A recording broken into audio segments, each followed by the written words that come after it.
നമസ്കാരം. ഓപ്പറേഷൻ സിന്ദൂറിന് ശേഷം പാകിസ്ഥാനിൽ സംഭവിക്കുന്നത് എന്താണ് എന്ന് ചോദിച്ചാൽ, ഇന്ത്യൻ സൈന്യത്തിന്റെ സംഹാര താണ്ഡവം കണ്ട് ഭീകരവാദത്തിന് കുടപിടിച്ച് നടന്ന പാക് ഭരണകൂടം ഞെട്ടി വിറങ്ങലിച്ചിരിക്കുകയാണ്. 70 ഭീകരരുടെ ജീവനെടുത്ത ഓപ്പറേഷൻ സിന്ദൂർ വെറും സാമ്പിൾ വെടിക്കെട്ടാണെന്ന് മനസ്സിലാക്കിയ മുൻ പ്രധാനമന്ത്രി നവാസ് ഷെരീഫ് സഹോദരനും ഇപ്പോഴത്തെ പാക് പ്രധാനമന്ത്രിയുമായ ഷഹബാബ് ഷെരീഫിനോട് പറഞ്ഞത് ഇങ്ങനെയാണത്രേ.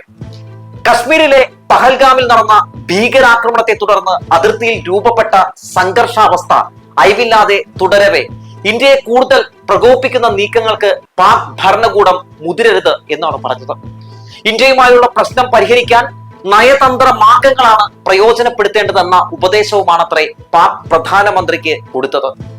ഉപദേശം കേൾക്കാതെ ഇറങ്ങിത്തിരിച്ചാൽ പാകിസ്ഥാൻ വലിയ വില കൊടുക്കേണ്ടി വരുമെന്നും നവാസ് ഷെരീഫ് പറഞ്ഞുവെന്ന് അന്താരാഷ്ട്ര മാധ്യമങ്ങൾ പാകിസ്ഥാനിൽ നിന്ന് റിപ്പോർട്ട് ചെയ്യുന്നുണ്ട്. ഇത് മാധ്യമങ്ങളിൽ ഇപ്പോൾ നിറയുകയാണ്.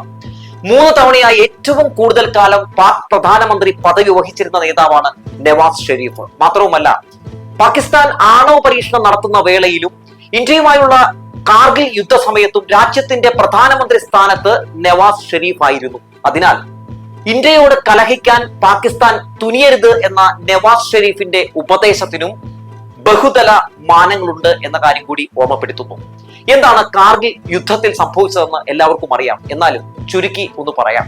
1999 മെയ് 8 മുതൽ ജൂലൈ 26 വരെ കശ്മീരിലെ കാർഗിലെ ടൈഗർ ഹിൽസിലും നിയന്ത്രണ രേഖയിലുമായി നടന്നതാണ് ഐതിഹാസികമായ കാർഗിൽ യുദ്ധം.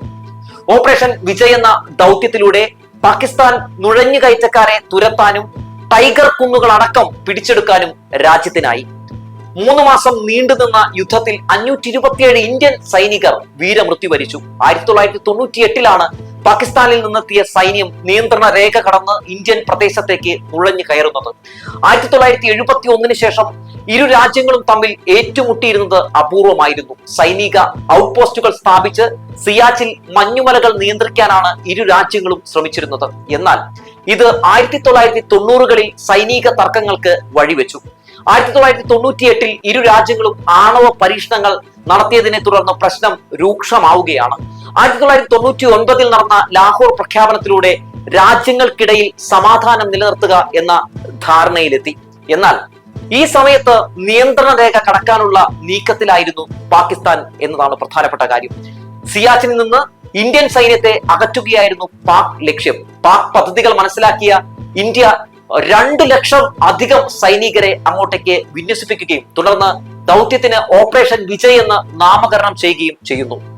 സിയാച്ചിനിലെ ഉയർന്ന പ്രദേശത്ത് തമ്പടിച്ചിരുന്ന പാക് സൈന്യത്തിന് ഇന്ത്യൻ സൈന്യത്തെ ഉന്നം വെക്കാനും തകർക്കാനും എളുപ്പത്തിൽ സാധിക്കുമായിരുന്നു. 2 ഇന്ത്യൻ യുദ്ധവിമാനങ്ങൾ പാകിസ്ഥാൻ വീഴ്ത്തുന്നു. പ്രത്യാക്രമണം ആരംഭിച്ച ഇന്ത്യൻ കരവ്യോമസേനകൾ പാക് ഔട്ട്പോസ്റ്റുകൾ തകർക്കുകയും സിയാച്ചിനിലെ ഉയർന്ന പ്രദേശങ്ങൾ കീഴടക്കുകയും 700ഓളം സൈനികരെ വധിക്കുകയും ചെയ്തു. ജൂലൈ 26 ദൗത്യം വിജയകരമായി പൂർത്തിയാക്കിയ ഇന്ത്യൻ സൈന്യം കാർഗിലെ ടൈഗർ ഹിൽസിൽ ദേശീയ പതാക ഉയർത്തുന്നുണ്ട്. ആ ചിത്രങ്ങൾ നിങ്ങൾക്ക് ഇപ്പോൾ കാണാം. ഇനിയിപ്പോൾ എന്തുകൊണ്ടാണ് നവാസ് ഷെരീഫ് പ്രധാനമന്ത്രിയെ ഉപദേശിച്ചതെന്ന് പറയേണ്ടതില്ലല്ലോ. 1947 ബ്രിട്ടീഷ് ഇന്ത്യ വിഭജനത്തിനും തുടർന്ന് ഇന്ത്യയും പാകിസ്ഥാനും ആധിപത്യം സ്ഥാപിച്ചതിനും ശേഷം ഇരു രാജ്യങ്ങളും നിരവധി യുദ്ധങ്ങളിലും സംഘർഷങ്ങളിലും സൈനിക സംഘർഷങ്ങളിലും ഏർപ്പെട്ടിട്ടുണ്ട്. അപ്പോഴൊക്കെ പാകിസ്ഥാനെ ഇന്ത്യ മുട്ടുകുത്തിച്ച ചരിത്രമാണ് നമുക്ക് മുമ്പിലുള്ളത്. ഇപ്പോൾ തന്നെ കടുത്ത പ്രതിസന്ധി നേരിടുന്ന സമ്പദ്ഘടനയാണ് പാകിസ്ഥാന്റേത്. രാജ്യാന്തര നാണയനിധിയുടെ പക്കൽ നിന്നും ലഭിക്കുന്ന സാമ്പത്തിക പാക്കേജ് മുഖേനയാണ് പാകിസ്ഥാൻ ഒരുവിധം മുന്നോട്ട് തള്ളി നീക്കുന്നത്. വിദേശ നാണ്യ ശേഖരം ശുഷ്കരമായതിനാലുള്ള വെല്ലുവിളികൾ ഇതിന് പുറമെയുണ്ട്. ഇത്തരത്തിലുള്ള ദുർബലമായ സാമ്പത്തിക സാഹചര്യത്തിൽ ഇന്ത്യയുമായി കടുത്ത സംഘർഷത്തിലേക്ക് നീങ്ങിയാൽ പാകിസ്ഥാന്റെ സമ്പദ്ഘടന തകർന്ന് തരിപ്പണമാകും എന്ന് തന്നെയാണ് നവാസ് ഉദ്ദേശിച്ചത്. വികസന മുരടിപ്പ് ദീർഘനാൾ പിടികൂടിയേക്കാം. ചുരുക്കത്തിൽ പാകിസ്ഥാന്റെ നിലവിലെ സാമ്പത്തിക സാഹചര്യങ്ങൾ കൂടിയാണ് ഇന്ത്യയോട് കടുത്ത നടപടിക്ക് മുതിരരുത് എന്ന് ഉപദേശിക്കാൻ നവാസ് ഷെരീഫിനെ പ്രേരിപ്പിക്കുന്നത് എന്നതാണ് നയതന്ത്ര രംഗത്തെ വിദഗ്ധർ പൊതുവിൽ ചൂണ്ടിക്കാണിക്കുന്നത്. മാത്രവുമല്ല, പഹൽഗാം ഭീകരാക്രമണത്തിന് ശേഷം ഇന്ത്യ ഏർപ്പെടുത്തിയ വിലക്ക് മൂലം രാജ്യത്ത് വലിയ വിലകയറ്റവും പ്രതിസന്ധികളും നിലനിൽക്കുകയാണ്. എന്നാൽ ഷഹബാബ് ഇന്ത്യയുടെ കയ്യിൽ നിന്ന് മേടിച്ചു കൂട്ടിയിട്ട് തന്നെ കാര്യമെന്ന പിടിവാശിയിൽ തന്നെയാണ്. നെടുമുടി വേണു ഒരു സിനിമയിൽ പറയുന്നത് പോലെ നാശത്തിലേക്കാണ് നിന്റെ പോക്ക് എന്ന് തന്നെയാണ് പാകിസ്ഥാനിലെ ഇന്ത്യൻ സൈന്യത്തിന്റെ കരുത്തറിഞ്ഞിട്ടുള്ള അല്ലെങ്കിൽ ഇന്ത്യൻ സൈന്യത്തിന്റെ കരുത്തറിയാവുന്നവർ പറയുന്നത്. പാക് പ്രതിരോധ മന്ത്രി ഖ്വാജ ആസിഫ് ആകട്ടെ ബ്ലൂംബർഗിന് ഇതിനിടയിൽ ഒരു അഭിമുഖവും കൊടുത്തു. ഇന്ത്യക്കെതിരെ ശത്രുപരമായ നടപടി ഒന്നും സ്വീകരിക്കില്ല, ഞങ്ങൾ 2 ആഴ്ചയായി പറയുന്നതല്ലേ, ഇന്ത്യ പിന്മാറണം എന്ന് ഭയന്നു പറയുന്ന കാഴ്ചയാണ് നമ്മൾ കണ്ടത്. പാകിസ്ഥാന്റെ ഭയം ദേശീയ മാധ്യമങ്ങളിൽ വാർത്തയാകുന്നതോടെ നേതാക്കളോടൊന്നും ഇനി പ്രതികരിക്കരുത് എന്ന ഒരു നിർദ്ദേശം കൊടുത്തിരിക്കുകയാണ് പാക് പ്രധാനമന്ത്രി. ഓപ്പറേഷൻ സിന്ദൂർ സൈനിക നടപടിയിൽ കൊടും ഭീകരൻ മസൂദ് അസ്ഹറിന്റെ വീടും തകർന്നതായി റിപ്പോർട്ടുകൾ വരികയാണ്. പാകിസ്ഥാനിലെ ബഹാവൽപൂരിലെ ജെയ്ഷെ മുഹമ്മദ് ആസ്ഥാനത്ത് നടത്തിയ ഇന്ത്യൻ ആക്രമണത്തിലാണ് മസൂദ് അസ്ഹറിന്റെ വീടും തകർന്നത്. ഇന്ത്യൻ സേനകളുടെ ആക്രമണത്തിൽ മസൂദ് അസ്ഹറിന്റെ മൂത്ത സഹോദരി ഉൾപ്പെടെയുള്ള 14 കുടുംബാംഗങ്ങളും കൊല്ലപ്പെട്ടതായി വിവിധ പാക് മാധ്യമങ്ങളും ജെയ്ഷെ മുഹമ്മദുമായി ബന്ധപ്പെട്ടവരും പറയുന്നു.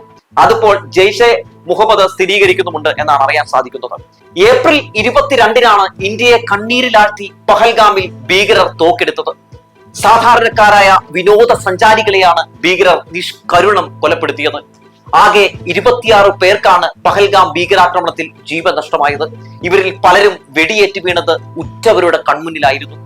ഏപ്രിൽ 16-ന് വിവാഹം കഴിഞ്ഞ ഹരിയാന സ്വദേശിനിയായ നാവികസേനാ ഉദ്യോഗസ്ഥൻ ലഫ്റ്റനന്റ് വിനയ് നഗർവാൾ മധുവിധു ആഘോഷിക്കാനാണ് അങ്ങോട്ടേക്ക് എത്തിയത്. ഭാര്യ ഹിമാൻഷി നോക്കി നിൽക്കെയാണ് ഭീകരർ 6-ാം നാൾ അവളുടെ നെറ്റിയിലെ സിന്ദൂരം മാച്ചത്. വെടിയേറ്റ് മരിച്ചു കിടക്കുന്ന വിനയുടെ മൃതശരീരത്തിന് അരികിലിരുന്ന് കരയുന്ന ഹിമാൻഷിയുടെ മുഖം ഇപ്പോഴും 145 കോടി ഇന്ത്യൻ ജനതയുടെ മനസ്സിൽ നിന്ന് മായുന്നില്ല എന്നത് വസ്തുതയാണ്. ഫെബ്രുവരി 12-ന് വിവാഹിതനായ UP സ്വദേശി ശുഭയെ ഭാര്യയ്ക്ക് മുമ്പിൽ വെച്ച് അതിദാരുണമായാണ് വെടിവെച്ചു കൊന്നത്. കൊച്ചി സ്വദേശിയായ ഷീലിയുടെ ഭർത്താവ് രാമചന്ദ്രനെ പേരെ കുട്ടികൾ പോലും നോക്കി നിൽക്കുകയാണ് ഭീകരർ കൊന്നുകളഞ്ഞത്. സിന്ദൂരം മാച്ചവരെ ഓപ്പറേഷൻ സിന്ദൂറിലൂടെ ഛിന്ന ഭിന്നമാക്കുമ്പോൾ ഇന്ത്യൻ സൈന്യം പാക് ഭീകരരോട് പറയാതെ പറയുന്നത് ഇങ്ങനെയാണ്: തൊഡ്ര പാക്കലാം.